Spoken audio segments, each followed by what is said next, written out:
আজও পর্যন্ত মেয়েদের নিজস্ব কোনো বাড়ি নেই যেটাকে সে নিজের বলতে পারবে। কোনোটা শ্বশুর বাড়ি, কোনোটা বাবার বাড়ি। তো গুড মর্নিং বন্ধুরা, চলে এসেছি আবারও আরেকটা নতুন ভিডিওর সাথে। তো আজকে হলো কি গিয়ে শুক্রবার, তো এখন আছি বাবার বাড়িতে। তো আজকে চলে যাব ওই মোটামুটি বিকেলের দিকে শ্বশুর বাড়ি। তো অনেক সকাল সকাল উঠে পড়েছি, এখন বাজে 5:30। তো এখন থেকেই শুরু করছি আমার ব্লগটা তোমাদের সকলকে সাথে নিয়ে। তো সবাই ব্লগটার প্রথম থেকে শেষ পর্যন্ত সাথে থেকো, স্কিপ না করে পুরোটা দেখতে থেকো। আশা করি তোমাদের সকলের ভীষণ ভীষণ ভালো লাগবে। তো সকাল সকাল উঠে ব্রাশ করা হয়ে গিয়েছে, ফ্রেশ হয়ে নিয়েছি। চিকু এখনও ঘুমোচ্ছে।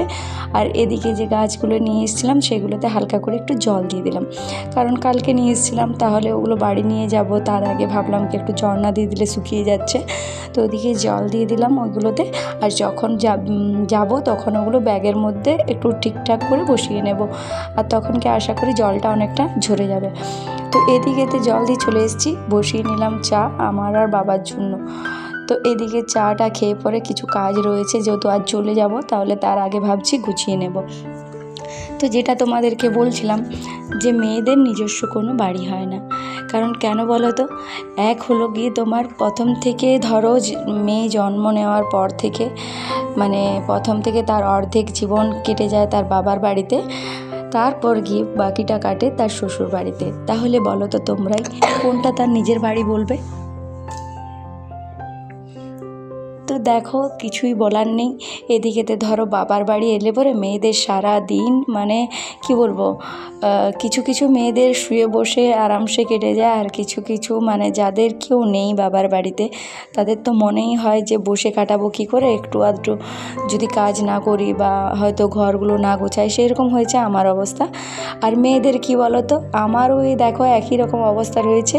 মানে মেয়েদের বাবার বাড়িতে সব কিছু চারিদিকে বিয়ের আগে যেরকম ছড়ানো থাকে, চারিদিকে আলমারি নিজের জিনিসে ভর্তি থাকে। আর এখানে মেয়েদের না হয় নিজস্ব কোনো আলমারি, না হয় জিনিস রাখার জায়গা। আসার পর থেকে ব্যাগের মধ্যে তাদের সমস্ত জামা কাপড়, জিনিসপত্র, বাচ্চার জিনিসপত্র সব কিছু ওটার মধ্যে। তাই তুমি 3 দিন থেকে 30 দিন হোক না কেন, 5 দিন থেকে 15 দিন হোক না কেন, ওইভাবেই কেটে যায়, তাই না? তো আমরা নিজেদের মানে কি বলবো, বাবার বাড়িতে এসে পরে দেখো নাই থাকে নিজস্ব কোনো আলমারি, মানে যেটাতে জিনিস গুছিয়ে রাখতে পারবো, বা পারিও না। অধিকাংশ সকলের ক্ষেত্রে একই রকম হয়। তো সেম আমারও, আশা করি তোমাদেরও এরকমই হয়, ব্যাগের মধ্যেই জিনিস থেকে যায়। আমি 3 দিন ছেড়ে 30 দিন থাকলেও আমার ওই একই রকম হয়। তো সেটাই তোমাদের সাথে শেয়ার করলাম। আর একটা কি বলো তো, এখনও পর্যন্ত মেয়ে যতই স্বাধীন হয়ে যাক, চাকরি করুক, যাই করুক, তুমি দেখবে সে নিজে বাড়ি বানালেও সেটাকে কিন্তু স্বামীর বাড়িই বলে, আর বিয়ের আগে সেটা বাবার বাড়ি। কারণ মেয়েদের নিজস্ব বাড়ি বলে কিছু হয়ই না।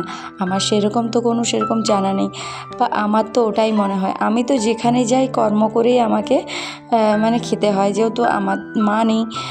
তো আমার বাবার বাড়ি এলে পরেও আমি বসে থাকতে পারি না, সারাদিনটা কাজ করেই কাটাই। মানে এলে পরে মনে হয় চারিদিকটা একটু গুছিয়ে দিই, কারণ বাবা তো গোছাতে পারে না, ভীষণ অগোছালো হয়ে থাকে। তো এখানে এসে পরেও তাই চারিদিক আগে সুন্দর করে একটু গুছিয়ে নিলাম। আর কি বলো তো, চারিদিকে একটু জালি হয়েছিল, সেগুলো একটু ঝেড়ে নিলাম, ঝেড়ে পরে ঝাড় দিয়ে এখন পোছাটা লাগিয়ে নিচ্ছি। আর রান্নার আজ একটা খুব চাপ নেই, বাবার রয়েছে নেমন্ত্রণ। তো বাবা ওদের বাড়িতে খেতে যাবে না, ওই একটা ছোট্ট বাচ্চার মুখে ভাত রয়েছে তো ওদের বাড়িতে। আর আমি আর চিকু ওই আলু সেদ্ধ ভাত আর ওই মাছের ভাজা, এছাড়া আর কিছু করছি না আজকে। চিকু দুধ দিয়ে খাবে। আর আমরা তাড়াতাড়ি তারপর বেরোতে হবে আমাদেরকে, আজকে বাড়ি চলে যাব। তো মনটাও খারাপ লাগছে বাবাকে ছেড়ে দিয়ে যেতে, কিছু তো করার নেই, কী আর করব। তো এদিকেতে চিকু এখন তোমার স্নান করে পরে রেডি হয়ে বসে রয়েছে, আর আমি এই কাজগুলো সেরে নিয়ে পরে রান্নাটা বসাবো। আর তারপর চিকু গিয়েছে ওর দাদুর সাথে ড্যাম দেখতে, ওর ভীষণ পছন্দ। তো একটা দিন থাকবে, তার মধ্যে চারিদিক ঘুরে নিচ্ছে। তো কী আর করবে, ছোট বাচ্চা এসে পরে তার খেলারও কোনো বন্ধু নেই, সারা দিনটা তার মন খারাপ, কী আর করবে। আর অধিকাংশ বাচ্চাদের ক্ষেত্রে কী হয়, মামা বাড়িতে সেরকম বন্ধু থাকে না। তো চিকুরও সেরকম কোনো বন্ধু নেই, একটা ছোট্ট বাচ্চা রয়েছে, কিন্তু চিকুর থেকে এই যে ছোট, তার জন্য চিকু তার সাথে খেলতে পারে না। আর বাচ্চাটা অনেকটাই চঞ্চল, একটু অন্য রকমের। তো ওরও এখানে ভীষণ একটু অসুবিধে হচ্ছে সব কিছু মানিয়ে নিতে, কিন্তু কি করবে বলো, আমি আসতে চেয়েছি তো ও আমায় ছাড়া থাকতে পারে না, তো সেই জন্যই সাথে এসছে। আর ছোট বাচ্চা তো এখন আমাকেই বোঝাতে হচ্ছে যে তোমার দেখো খেলার সাথী থাক না থাক মামা বাড়ি আসতে হবে মাঝে মধ্যে, নাহলে কি করে চলবে, দাদুভাই একা থাকে, তো সেই একই ব্যাপার। তো তোমরাই বলো তোমাদের কীরকমভাবে কাটে তোমাদের বাবার বাড়িতে গেলে পরে সেই দিনগুলো, অবশ্যই আমার সাথে কমেন্ট করে একটু শেয়ার করো। আর আমার যদি ভিডিওগুলো তোমাদের ভালো লেগে থাকে সেটাও কমেন্ট করে জানিও যে কেমন লাগছে। তো এখানে চলো সকালের খাবারটা ঝটপট করে নিয়েছি। এইদিকে করেছি পরোটা আর রয়েছে আলুর দম।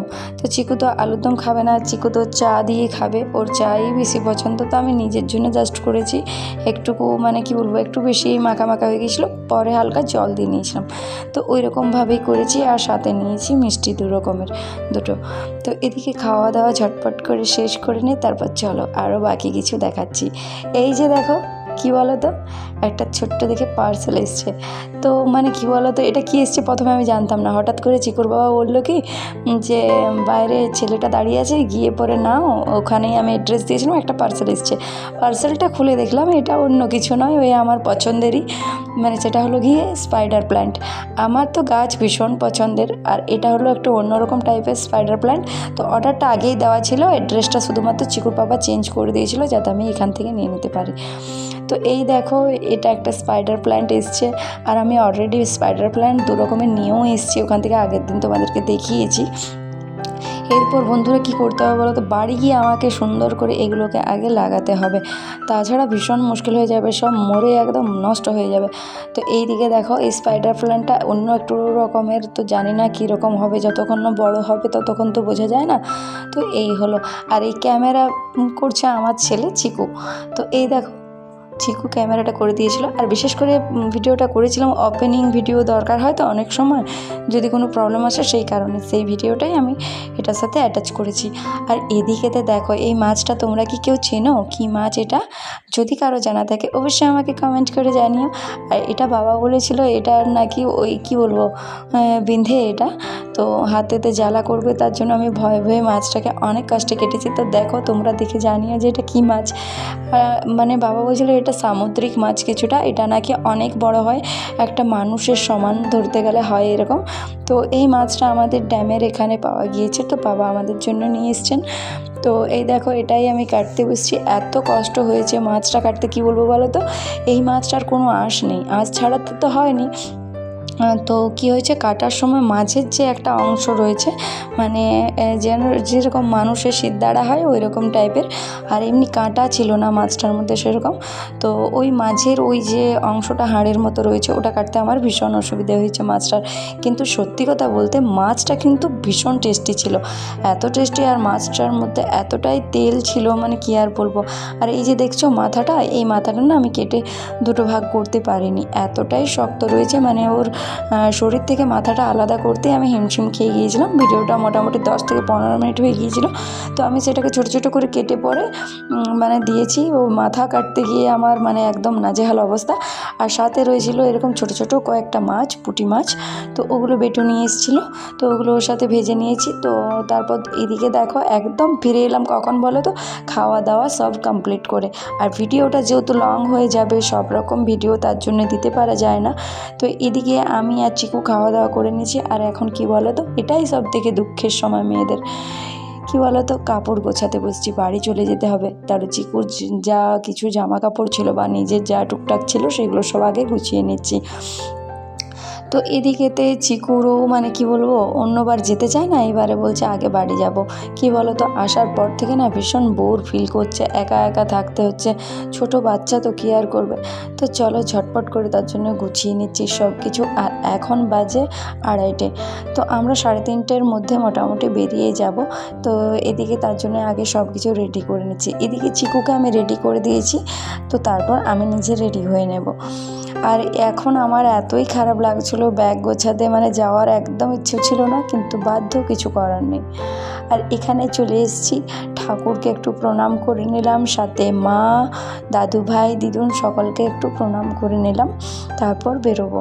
আর এখন বাবা আমাদেরকে ছেড়ে দেবেন, মানে আমাকে আর চিকুকে এখান থেকে মানে বাংলা পর্যন্ত ছেড়ে দিয়ে ওখান থেকে চিকুর পাপার সাথে আমরা যাব। বাবা অর্ধেকটা রাস্তা ছেড়ে দিয়ে আসবেন। বাসে হলে কী হয় বলো তো, রাত্রি হয়ে যায়, তো সেই কারণে এদিকে বাবা আমাদেরকে ছেড়ে দিয়ে চলে গেছেন। আর এই দেখো চিকুর পাপা চলে এসেছে, আমরা এখানে ফুচকা খাচ্ছিলাম, তো চিকুকেও ফুচকা খাওয়ালাম, চিকু ভালোবাসে খেতে। তো ওই দাদাভাই ফুচকাটা বেশ ভালোই করেছিল, তো ফুচকা খাওয়া হয়ে গিয়েছে, এখন ফিরছি বাড়ি। তো চলো বাড়ি ফিরে তোমাদের সাথে দেখা হচ্ছে। দেখতে পেয়েছো এখন কটা বাজে বলো তো? এখন বাজে 7টা, ভুল বললাম, 7টা নয়, 7:10 বাজে। তো চলো বাড়ি ফিরে তোমাদের সাথে কথা বলছি। চলে এসেছি বাড়ি, এসে পরে আগে দেখাই রুমের অবস্থা। চলে এসো ভেতরে, দেখো চারিদিক রুমের অবস্থা কি হয়ে রয়েছে, দেখো এই যে।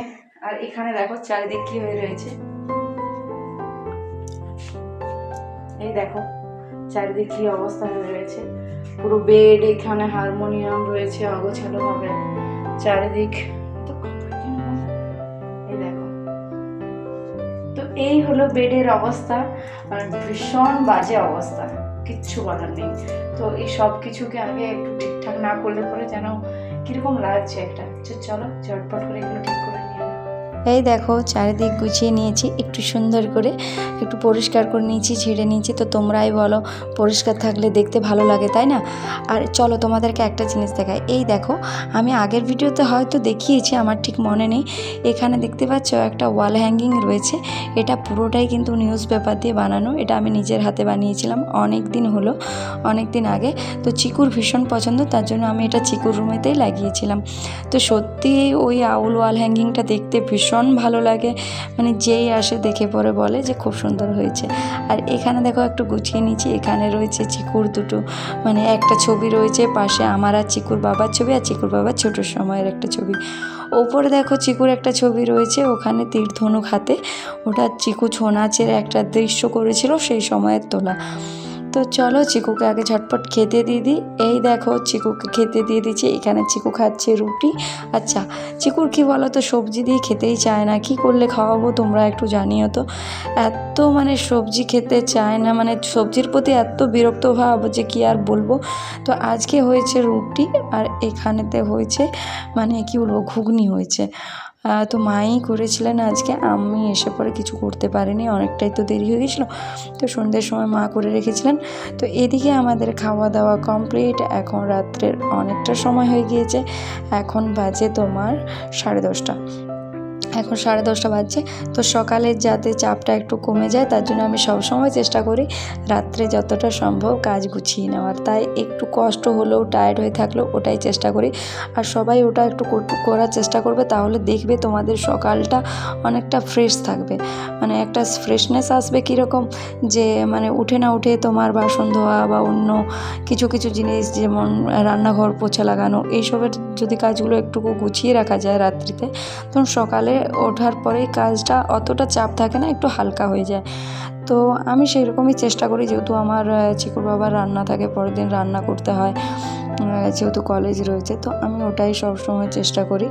তো যারা অফিস যায়, যাদের হাজব্যান্ড, তো তারা চেষ্টা করবে যে রাত্রিতে মানে যতটা সম্ভব কাজ গুছিয়ে রাখার, তাহলে তোমাদের দেখবে অনেকটা সুবিধা হবে। তো এদিকে কী করবো, বাবার বাড়ি থেকে আসার পরে মন ভীষণ খারাপ, কিন্তু কিচ্ছু করার নেই, মেয়েদের এটা তো মেনে নিতেই হবে, কি আর করবে। তো চলো আজকের ভিডিওটা এখানেই শেষ করছি। সকলে ভালো থেকো, সুস্থ থেকো, গুড নাইট, বাই।